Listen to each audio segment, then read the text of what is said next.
बिस्मिल्लाहिर्रहमानिर्रहीम। नबी करीम सल्लल्लाहु अलैहि वसल्लम अपने हुजरे से निकले, लोगों को शब कदर बताना चाहते थे वो कौन सी रात है।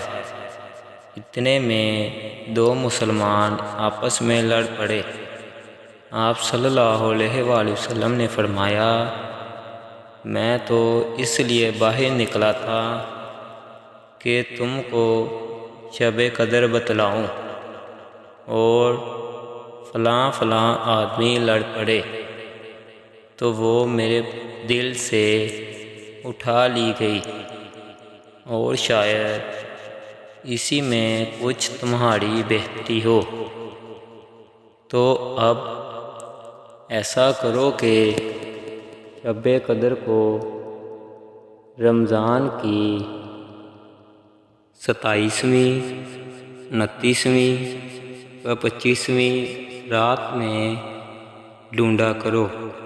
सही बुखारी हदीस नंबर 49।